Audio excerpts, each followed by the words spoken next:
It's that Super Bowl, no, she my flow. Yeah, yeah, yeah, yeah. It's that Super Bowl.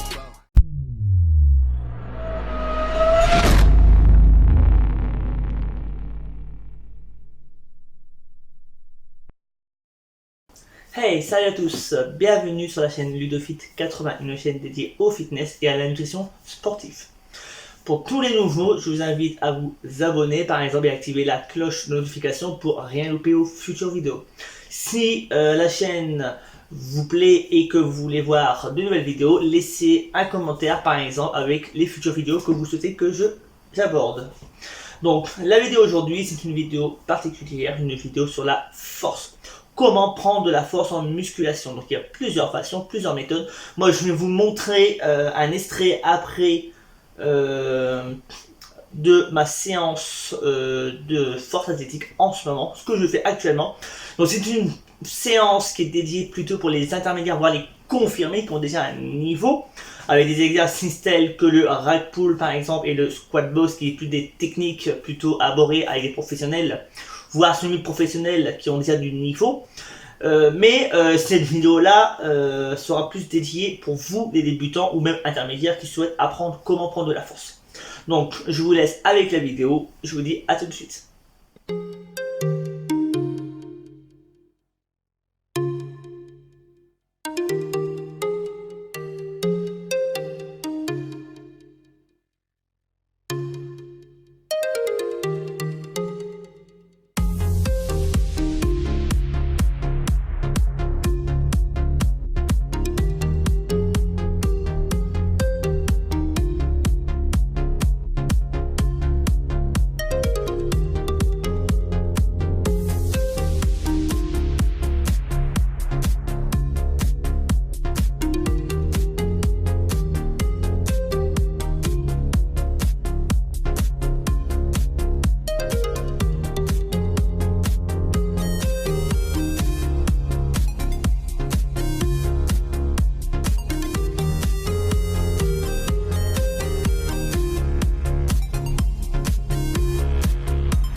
Vous avez vu mon extrait de mon entraînement, donc l'extrait de l'entraînement est très simple. Il y a plusieurs mouvements polyarticulaires, entre 2 à 3 maximum dans une séance.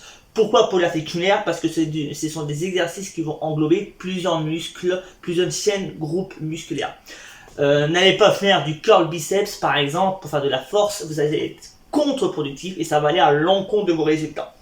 Par exemple, vous pouvez faire du 5x5 par exemple, qui est une méthode qui est très que j'utilise aussi. Mais il y a aussi une autre méthode qu'on appelle le 5-3-1. C'est une méthode un peu particulière de force que j'utilise, mais qui est plutôt dédiée à des personnes qui connaissent déjà comment s'entraîner. La première chose à faire, déjà, c'est déjà pour prendre de la force, il faut savoir bien s'alimenter. Il faut connaître les bases de la nutrition, connaître les bases de l'entraînement. Si vous savez un minimum, vous pouvez progresser. Vous devez progresser au moins tous les 2 semaines.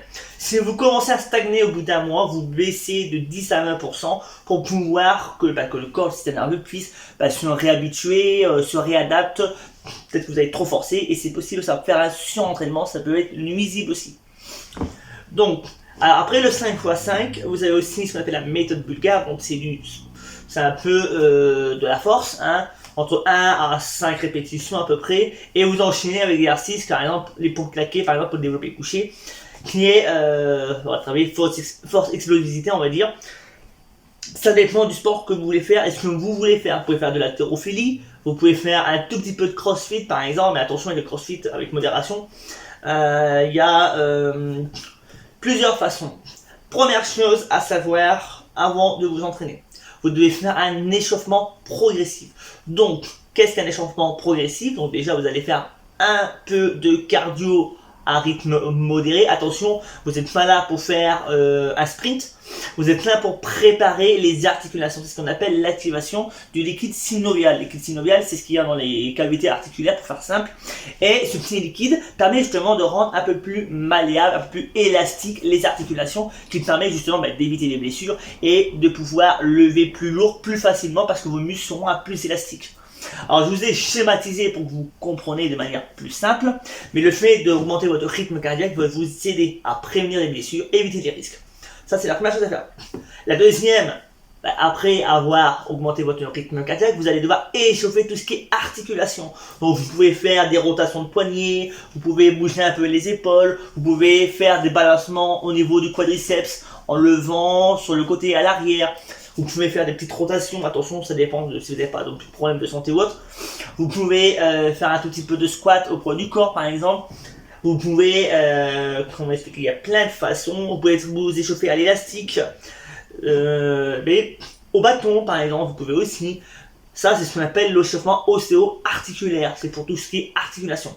Après avoir fait ces 2 échauffements pour prévenir des blessures et éviter les risques de déchirure musculaire, qui est la hantise des powerlifters et de prendre de la force. Si vous avez une déchirure musculaire, c'est minimum 6 mois, 1 an, si c'est pas plus, parce que les cas graves, vous allez devoir ressouder le muscle. Enfin, je dis ressouder parce que je suis pas chirurgien, mais c'est un peu schématisé, et vous allez avoir des séquelles à vie. Si vous vous déchirez un pec, n'oubliez pas, vous êtes dans le caca parce que vous allez devoir malheureusement perdre beaucoup de temps et vous allez régresser et c'est pas ce que vous voulez. La prévention, la sécurité avant tout. Donc, le dernier, c'est simple, augmentation des charges progressives. Vous allez commencer à connaître. Avant de faire bien sûr ça, il faut connaître votre 1RM. Donc le 1RM, c'est une répétition maximale. Ça veut dire, c'est celle où vous allez pouvoir descendre, par exemple au développé couché, et monter. Vous allez galérer, mais vous allez faire une belle répétition propre et vous allez monter avec du mal. C'est ce qu'on appelle 1RM. Si vous connaissez votre 1RM en vrai, c'est très bien. Sinon, vous pouvez faire des tests, ce qu'on appelle des tests sous-maximaux. Enfin, c'est pour ça, c'est ça, je sais pas, si mes souvenirs seront. C'est ce qu'on appelle des tests entre 8 et 10 répétitions. C'est-à-dire que vous allez faire entre 8 et 10 répétitions avec un exercice polyarticulaire. Et vous allez faire vos 8-10 répétitions maximum. Et théoriquement, vous allez avoir vos 1RM grâce à ce qu'on appelle soit la table de Berger ou le tableau de Britsky. Et avec cela, vous aurez votre 1RM théorique. Avec ces poids théoriques, vous allez pouvoir commencer à vous échauffer. Donc, pour faire simple, par contre, essayez de bien comprendre parce que ce que je vais vous dire, c'est un peu compliqué. Vous allez prendre 25% de votre 1RM. Ça veut dire que si vous faites 100 kg, vous allez prendre 25% des 100 kg pour faire entre 10 et 15 répétitions, voire 20 répétitions au niveau musculaire. Vous allez augmenter, vous allez prendre après 50%. Vous allez diminuer, vous allez faire entre les 8-10 répétitions. Vous allez faire vos 8-10 répétitions à 50% de votre ARM. Vous allez monter à 75% après. Ça veut dire que vous allez prendre 100 kg, vous prenez 75% de 100 kg. Vous allez faire, on va dire entre 3 et 5 répétitions. Vous pouvez aller jusqu'à 8 si vous voulez, mais normalement, pour éviter de vous fatiguer le moins possible, faites entre 3 et 6 répétitions. Quitte à ce que vous ne soyez pas fatigué après, c'est normal. N'allez pas à l'échec à l'échauffement. Parce que là, vous êtes mort, vous allez griller Vous êtes mort, vous pouvez rentrer chez vous, votre séance est morte. Après, vous allez à 80%, c'est-à-dire vous allez prendre 80% de 100 kg, par exemple si vous faites ARM à 100 kg, vous faites une répétition max, vous prenez 80 kg par exemple, vous faites un 5 x 5 à 80%. Si vous avez un peu plus de niveau, vous pouvez travailler ce qu'on appelle un doublé ou un triplé, ça veut dire que vous pouvez aller jusqu'à 90%, voire 95, voire 100% du ARM. Attention, ça c'est plutôt pour les personnes qui ont beaucoup plus d'expérience et qui ont plutôt confirmé limite et qui ont quand même un peu level. Je vous conseille d'abord pour commencer, pour éviter les blessures, du 5 x 5, c'est la base de la force pour déjà vous habituer à lever des charges lourdes et déjà à vous apprendre à faire un mouvement propre avec des lourds. Quand vous saurez maîtriser le 5 x 5, vous pouvez voir d'autres méthodes, vous renseigner car il existe d'autres façons, il n'y a pas que le 5 x 5. Donc, on a fait la partie échauffement, maintenant nous allons faire la partie alimentation. Ce que vous allez devoir faire, c'est déjà, vous n'allez pas manger de la salade par exemple hein, et supprimer les féculents. Pour prendre de la force, il faut vous nourrir. Plusieurs solutions, vous êtes vegan, eh bien alimentez-vous de manière plus élevée. Vous allez consommer un tout petit peu plus de sucre. Attention, quand je dis des sucres, je vous dis pas non plus de manger des Snickers. C'est pas la même chose. Les Snickers, c'est la merde. Vous allez manger un peu plus d'hydrates de carbone, donc des pâtes, du riz, tout ça. Et vous allez consommer un peu plus de protéines. Attention, quand je dis un peu plus, vous n'allez pas vous enfiler un paquet d'œufs non plus. Hein. Il y a des limites quand même à la connerie. Ça dépendra de vous, de votre capacité, de votre apport calorique, de votre travail. Il y a plein de choses qui changent, donc c'est à vous de vous adapter en fonction de ce que de votre façon de vous nourrir, de comment vous travaillez, comment vous pouvez vous nourrir, quand vous allez vous entraîner. Il y a plein de facteurs. Ça, je pourrais pas vous répondre. Il n'y a que vous qui pouvez faire des expériences et tester. Ou prendre un coach. Il n'y a que ça qui pourrait vous aider à progresser. Qui lui fera votre travail à votre place, bien sûr. Vous savez s'occuper du niveau de l'alimentation. Votre entraînement doit durer, vous devez faire un bon échauffement. Un échauffement dure entre 30 à 40 minutes à peu près. Quand vous êtes en force, déjà vous limitez les risques de blessures et ça permet de bien vous préparer le corps à l'effort. Vous pouvez, si vous voulez, mais c'est pas obligatoire, mais c'est conseillé, faire ce qu'on appelle des exercices d'assistance. Par exemple, pour le développé couché, quand on descend à la barre et qu'on remonte, on a des muscles secondaires, des muscles qui vont être plus faibles que d'autres. Par exemple, nous avons ce qu'on appelle le deltoïde antérieur, par exemple, qui est l'épaule, la partie devant de l'épaule, qui peut être, par exemple, travaillé en faisant de l'élévation frontale, par exemple, pour renforcer cette partie, justement, du muscle, faire des dips en série de 8 à 12 répétitions. Attention, c'est à faire, ce sera à répartir après en fonction de vos séances. Cette vidéo-là ne sera pas dédiée pour faire une séance type, parce que ça sera très compliqué à faire une séance. Je ne vous connais pas et je ne peux pas vous donner une séance en claquant des doigts. Je peux vous donner des conseils. C'est pour ça que je vous donne que des conseils et non une séance type. Après, vous pouvez voir la vidéo d'Enzo Fukra, par exemple, qui l'explique un peu plus poussément et qui est super justement et qui aborde justement la force d'une manière beaucoup plus poussée. Et si vous avez le courage, je vous invite à aller voir la vidéo de Jean Honche qui explique carrément tout ce qui est système nerveux et tout. Mais alors là, par contre, vous avez intérêt à préparer une bonne heure, si c'est pas deux, je crois, et une aspirine parce que il dit des choses qui vont vous faire mal au crâne. Moi, je vous simplifie les choses. Donc, comme je disais, exercices d'assistance qui vont vous aider à renforcer les muscles secondaires ou les muscles faibles. Vous avez un point faible au niveau des épaules. Quand vous descendez, vous avez du mal. Vous avez l'épaule gauche qui monte alors que le deuxième il est en bas. Et bien, c'est bien de renforcer en unilatéral. Unilatéral, ça veut dire unique à un bras.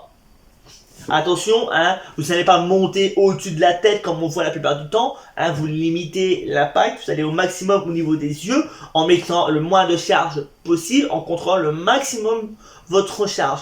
Attention, quand je dis contrôler, je ne vous dis pas non plus qu'il faut non plus dormir sur votre haltère non plus. Donc, après avoir dit ça, je vais vous faire un résumé. Exercice polyarticulaire obligatoire. Par exemple, développé couché, squat, soulevé terre, traction, la presse, par exemple pour ceux qui ont des problèmes de santé, qui ne peuvent pas faire du squat. Votre alimentation, elle doit être carrée, elle doit être claire et nette. Vous devez avoir une alimentation équilibrée le plus possible. Vous pouvez vous faire plaisir, on n'est pas non plus des robots. La chose que je n'ai pas dit dans la vidéo, vous devez avoir un sommeil irréprochable. Pourquoi ? Votre corps, pour prendre de la force, il a besoin de quoi? Reconstruire sa masse musculaire, donc ces muscles qu'on a détruits pendant la séance, donc de les protéines, de la nourriture, manger, un bon entraînement, donc éviter le surentraînement, et la troisième chose, le repos. Donc vous allez vous entraîner que 3 fois par semaine et pas une journée de plus. Et vous allez voir, rien que 3 séances, vous allez vous rendre compte, au bout d'un mois, vous allez être mort. Le cycle de force, logiquement, toujours entre 1 à 2 mois, les 3-4 mois maximum. Ça dépend de vous. Si vous voulez faire de la force, et c'est ce que vous voulez, et que ça marche, pourquoi arrêter quelque chose qui fonctionne? Comme il disait Enzo Fucra, pourquoi arrêter quelque chose qui marche sur vous, si c'est ce que vous voulez? Et il a raison, si vous voulez prendre de la force, arrêtez pas. Ça serait con quand même d'arrêter alors que vous avez des résultats. Donc, sur ce, je vous laisse sur cette fin justement. J'espère que cette vidéo, elle vous a plu. Si elle vous a plu, je vous invite à liker, à vous abonner, à activer la cloche pour rien louper aux prochaines vidéos. Vous étiez sur la chaîne Ludofit80. Je vous dis à mercredi prochain.